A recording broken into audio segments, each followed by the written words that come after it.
Break کے بعد خوش آمدید۔ بالآخر سیاسی تنازعات کو مذاکرات کی ٹیبل پر بیٹھ کر حل کرنے کا وقت آ ہی ہے۔ سیاست میں مذاکرات ہی آگے بڑھنے کا راستہ ہوتا ہے۔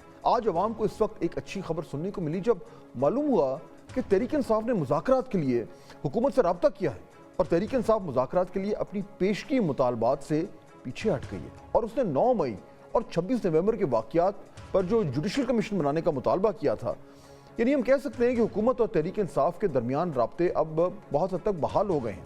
حکومت سے مذاکرات کرنے والی 5 رکنی کمیٹی کو خود بانی پی ٹی آئی نے تشکیل دیا۔ پی ٹی آئی کی طرف سے مذاکرات کی جو ہے وہ صاحبزادہ حامد رضا نے بھی تصدیق کی۔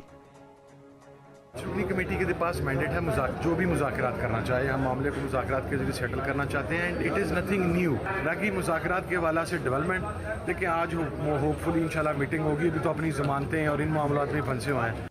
صاحبزادہ حامد رضا کی گفتگو کے کچھ ہی لمحوں بعد chairman P T I barrister Gohar نے ان مذاکرات کے بارے میں کن خیالات کا اظہار کیا، ذرا خود سنیے۔ مذاکرات آج سے تو فارمل شروع نہیں ہو رہے، لیکن ہم کوشش کر رہے ہیں کہ جو مذاکرات ہے، خان صاحب نے کمیٹی بنائی ہے اور کمیٹی کو جو بھی پروسیس ہے وہ فالو ہونا چاہیے تاکہ مذاکرات ہو اور کسی نہ کسی حل پہ آگے پہنچ جائے، تاکہ یہ سارے مسائل پولیٹیکل ہے، اس کا ایک پولیٹیکل مستقل حل ڈھونڈا جائے۔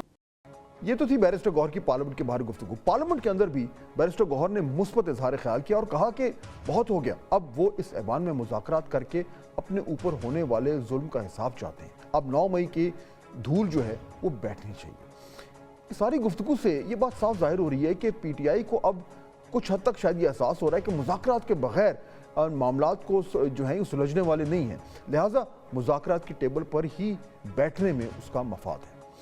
ناظرین، ایک طرف یہ مذاکرات کی باتیں تو دوسری جانب آج ڈپٹی وزیر اعظم اسحاق ڈار نے سینیٹ اجلاس میں اظہار خیال کرتے ہوئے پھر واضح کیا کہ 9 مئی کو احتجاج کے نام پر حدود سے تجاوز کیا گیا۔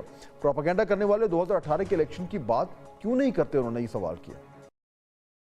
تو دیکھیں، اگر ہم یہ سوچیں کہ جی دوسری سائیڈ کی تو جو غلطیاں ہیں اور وہ غلطیاں ہیں اور ہماری سائیڈ نے جو کیا یا اس کے زمانے میں تو کہہ رہا ہوں، نہ انہوں نے 18 میں کیا ہوگا نہ ہم نے 2024 میں کی، تو کرنے والے کو ہم تو میدان میں ہوتے ہیں، ہم تو الیکشن لڑے، تو پھر کوئی ایسا راستہ نکالیں، کوئی ایسا ملک کی بہتری کے لیے کوئی سوچیں۔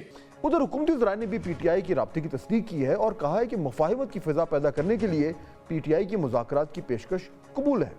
ذرائع کے مطابق مذاکرات کے لیے پارلیمنٹ کا پلیٹ فارم ہی استعمال کرنے کا فیصلہ کیا گیا ہے۔ اس سلسلے میں اسپیکر قومی اسمبلی سردار ایاز صادق سے chairman P T I barrister Gohar اور اپوزیشن لیڈر عمر ایوب اور صاحبزادہ حامد رضا نے ملاقات کی۔ اسپیکر نے ہی مذاکرات کے لیے پارلیمنٹ کا فورم استعمال کرنے کی تجویز دی، جسے تحریک انصاف اور حکومت دونوں نے تسلیم کر لیا۔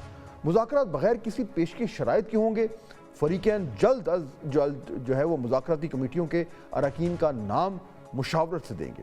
اس سے پہلے پارلیمنٹ کی راہداری میں سر راہ سینیٹر فیصل واڈا اور بیرسٹر گوہر کا بھی آمنا سامنا ہوا۔ دونوں نے گرم جوشی سے مصافحہ کیا۔